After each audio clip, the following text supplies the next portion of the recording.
بسم اللہ الرحمن الرحیم۔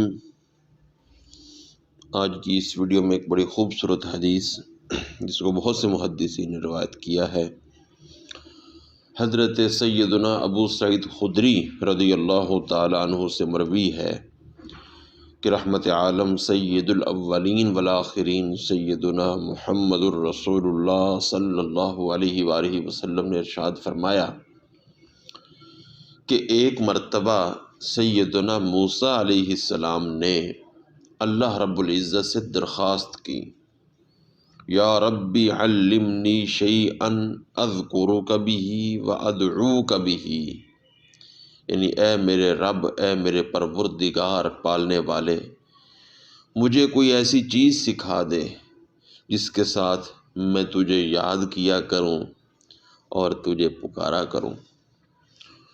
تو اللہ رب العزت نے فرمایا، اے موسیٰ لا الہ الا اللہ کہا کرو۔ تو حضرت موسیٰ علیہ السلام نے عرض کی، یا ربی کل عبادک یقول ھذا، اے میرے پروردگار یہ کلمہ تو تیرے سارے بندے ہی کہتے ہیں۔ تو اللہ رب العزت نے پھر وہی ارشاد فرمایا، اے موسیٰ لا الہ الا اللہ کہا کرو۔ تو حضرت موسیٰ علیہ السلام نے کہا، لا الہ الا انت یا رب، اے رب تیرے سوا کوئی معبود نہیں، اے میرے پروردگار تیرے سوا کوئی الہ نہیں، اس کے اندر تو کوئی شک ہی نہیں ہے۔ حضرت موسیٰ علیہ السلام نے عرض کی، انما ارید شیئا تخصنی بہ، یعنی اے اللہ میں یہ چاہتا ہوں کہ مجھے کوئی خصوصی چیز عطا کی جائے، یعنی یہ کلمہ تو سارے ہی کہتے ہیں، مجھے کوئی خاص کلمہ عطا کیا جائے جس کے ساتھ میں تجھے یاد کیا کروں، تجھے پکارا کروں۔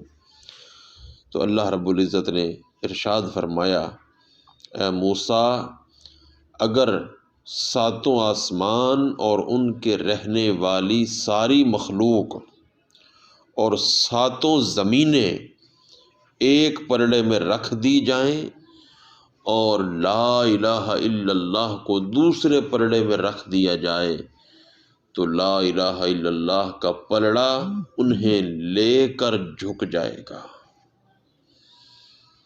یہ بہت سے محدثین نے اس کو روایت کیا۔ اللہ رب العزت ہمیں اس کلمہ طیبہ کی برکات سے اور اس کی قدر کرنے کی توفیق نصیب فرمائے۔